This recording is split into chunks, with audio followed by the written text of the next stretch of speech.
Hello, today I'm going to be talking about the best resources for those of you who are starting to learn Latin. These are the best resources to help you get started. I have two sort of like main foundational resources, and then I have, looks like four other smaller resources that I actually still highly recommend that you get, but they're sort of ancillary. They're not as necessary as the two fundamental ones. So let's go ahead and get started. The first resource that I'm going to recommend when we talk about learning Latin, there are sort of two facets of learning that you have to address. You have to address the fact that Latin is comprised of a lot of grammar. It's made up of rules that have to be followed. You also require not only a knowledge of the technical side of language, but you also require a lot of practice, seeing lots of examples of clear and well-written Latin, and you need it in large quantities. Otherwise, the things that you learn in practice with the technical stuff it's not really going to set, or you don't really, I think of like the practice material, reading material as like the canvas.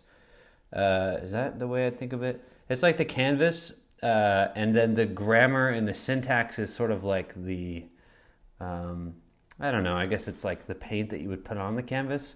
So if you're trying to learn a language without the canvas, you don't really have anything to, like, there's no context to apply these rules to. Occasionally you'll get, sentences. When you learn the grammar of something, you'll get example sentences, but language takes so much more, it takes so much more practice than just a few sentences. So you need two things. You need the grammar, and you need practice passages to read that are at your level. You can't read something that's way too difficult because you won't make that much progress and you actually won't get that much practice. And you also don't want, it's better to have something that's too easy than too difficult, because if you're reading something that's too easy, there's still some enjoyment and you're getting some practice with words that you're already familiar with to review and practice those things. But really they say that it's good to have something that's just like right above your reading level, so you're understanding the grammar of a given sentence, but maybe there's a couple of vocabulary words that you don't quite know, or maybe a word's being used in a particular way that you don't quite understand, and that only occasionally. And that's how you make progress. It's like kind of stepping stones. Each new thing is like a stepping stone to getting better and better. So you need these two things, grammar and you need practice. And so the two things that I'm going to address in this video are the grammar, how we learn the grammar, and how we get the practice. So how do we get the grammar? I'm going to recommend a book that I don't see that many people talking about. The book is called Henle Latin. And maybe one of the reasons this book is not suggested or recommended so much is because it is a Catholic book. It's very like decidedly Catholic. A lot of the sentences that you're going to get in the very beginning especially are sort of like Catholic mantras on repeat. A lot of that, and especially in the very beginning. Let me just say first the things that I really like about this book that I don't see, and I haven't used all. In fact, I haven't used very many other textbooks because when I was learning it, I just needed the one. I didn't need like the whole array of textbooks that we have. So I've actually only encountered a couple. There are others that others recommend. I'm going to recommend Henle because I've personally used it, and I actually do think it's really great. The reason that I like Henle is that it has so many exercises in the book, and it's a great resource not only for the teacher who's looking for exercises to give their students, but it's also great for the self-motivated self-learner who wants to teach themselves Latin. There's so many exercises, and there's an answer key. If you want, you can purchase the answer key. But it's great. There's tons of exercises. It'll take you through the entirety of like the basics of Latin grammar. There are actually 4 books in the series. I have not used any of them except all of the first, and I've used a little bit of the second. And by the time I had gotten into the second, I started using other resources, and I kind of just stopped using those. But if the rest of the books are anywhere as near as good as the first one, I would recommend them, but I can't. I'm not going to recommend them here because I've never used them, so I don't know. So we've talked about the grammar book. I recommend the first book of Henle Latin. And now the exercise book, or the book that's going to give us more context for the grammar that we've learned. And so it's going to be a lot of reading practice. And the book that I'm going to recommend is a book that you've probably already heard. If you have been in this sphere at all, somebody's probably recommended this book to you. And for good reason. It's an excellent book. That is Lingua Latina per se Illustrata, Familia Romana. It's the first book in the Lingua Latina series. It was written by a guy named Hans Orberg, and it's really kind of had I don't know exactly what it was written, but it's had a little bit of a renaissance, and most more progressive, I suppose, didactic styles is to use a sort of spoken Latin kind of interaction with your students while having this book accompany what you're doing. So anyway, it's recommended a lot because it really is an excellent resource. There's no other book out there quite like it. It's a graded reader. There's probably, honestly, about 350 pages. There's 30 some odd chapters, 32, something like that. Each chapter introduces a new grammatical concept, or I should say that grammatical concept is used in each chapter, a new one or a couple in the chapter, but it's not explicitly talked about. The whole novelty of the book is that the entire book is written in Latin, and the entire book is also a complete story. It's one long story that's supposed to hook its readers into keeping them interested in reading the book as a story itself, and I guess kind of maybe trick you, or not trick you, but kind of help you to forget that this is actually, you're learning a language, which can be a difficult thing. So the whole book is a story. It's an interesting story. I'll say it's got some funny moments. It's a very simple story. So you start off chapter 1. It's just Latin. Roma in Italia est is the first sentence, and it just progressively gets a little bit more difficult from there. And they'll give you lots of repetition and practice with things that it's already introduced. It does have, if it gives you a new grammatical concept or a new, say, inflection of a verb, it will make a small note in the margin of the book that this is happening, but it does very little in the way of explaining why. It relies on your intuition of the sort of the context of the story, the context of the sentence, and it relies on your ability to decipher grammatical concepts in context of a sentence. So that is great. But it obviously has its weakness when we actually do want to understand grammatical concepts. There are certain things that are really easy to just put in a sentence and we can understand it. But there are other things that are much, much more complicated or just much less intuitive to just pick up in the context of a sentence, especially if you've never seen anything like it.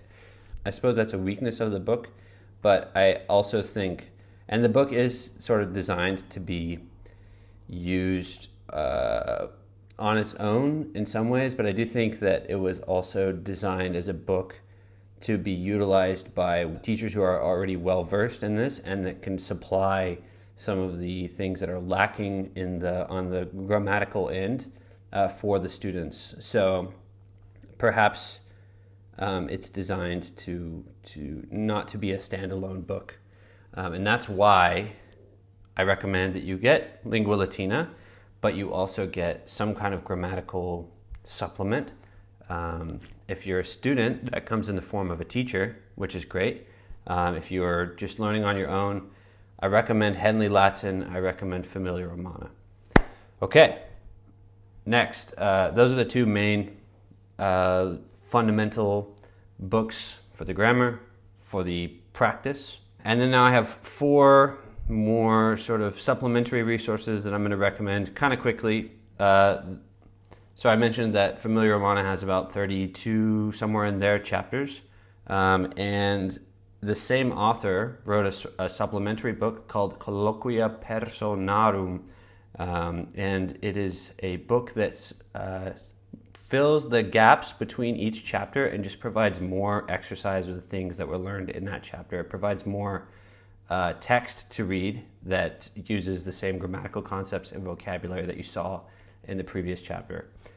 It does not cover the entire span of the original Familia Romana.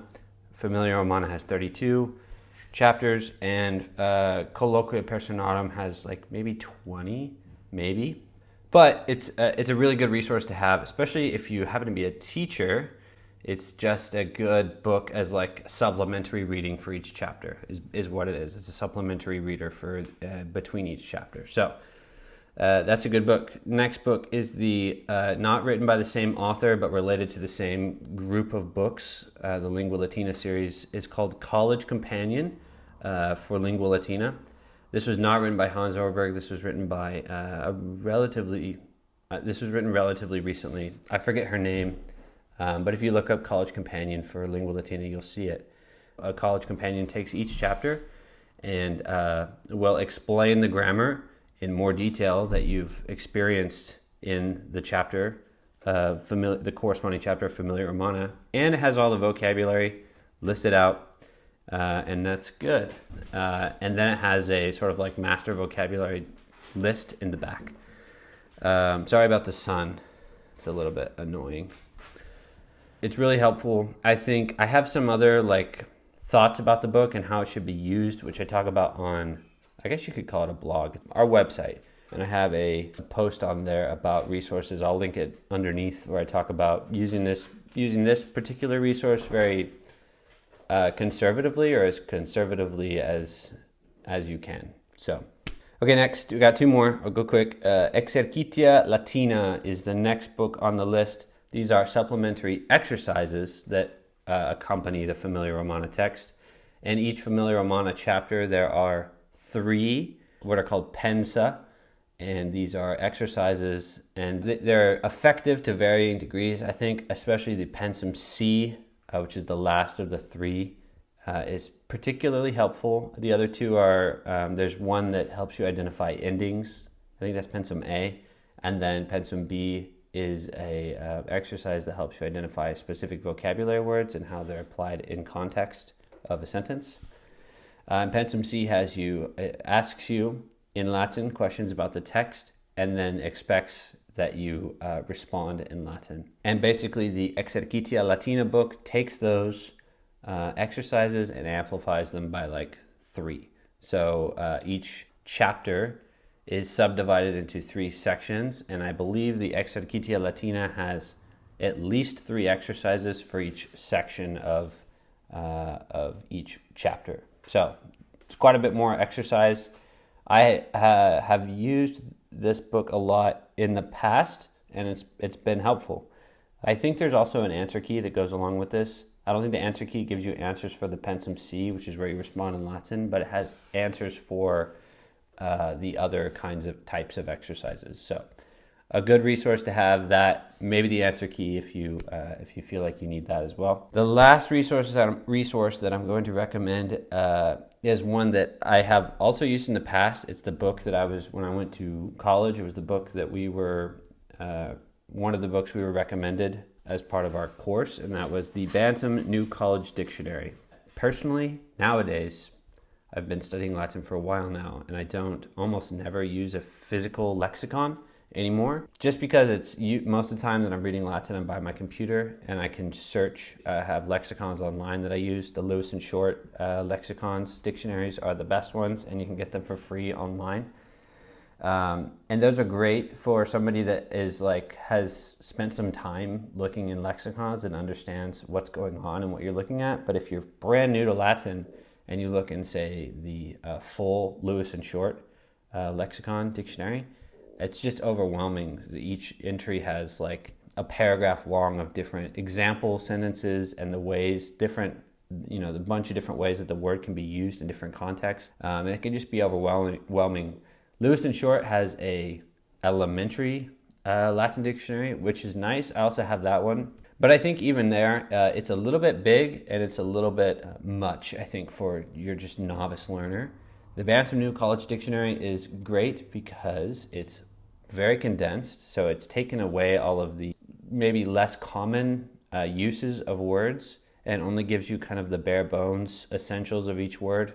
And it uses a language, it defines these words in a very modern, not like overly modern or vernacular, but it speaks in a language that's much more familiar to us today in the 21st century. Loose and short, I don't know exactly when it was written. The book is in the public domain now, so it's been around a while. And sometimes you'll come across like definitions for words that we don't use those words anymore, so it gets a little bit confusing. I came across one today that was like, oh, I know what it was. It was the word luxurious, which is where we get the word luxury. And the word that they used in English to define the word luxurious was rankness. But luxurious, and you can kind of gather this just from the words that we've gotten from luxurious, or descended from that word. Luxurious means like an overabundance of something. And I even typed in, sometimes I'll do this, I'll type in for like old definitions of words like this, rankness, and I couldn't find it anywhere. And so entries like that can be really kind of confusing, even misleading, and so that's something to just be aware of. That's why I do not recommend that one, but if you are, if you feel confident and bold, or you just want to take a look, that is a good resource that I'd recommend to the upper intermediate to advanced Latin learner. So again, the book I recommend, the lexicon I recommend, is called the Bantam New College Dictionary. It's like the first one you see, and what's nice about this one too is it's really cheap. You can get it for just like a few bucks, I think. It's green and white and purple, I think. It's like the first thing, you'll see it if you search it. And it's great. So those are all of the basic resources that I would recommend for newcomers to Latin, and I think that they're all great. I've used them all myself. I'm actually going to put a link down below for Amazon for each one of these works if you want to go out and purchase them. But otherwise, best of luck learning Latin, and we'll see you in the next video.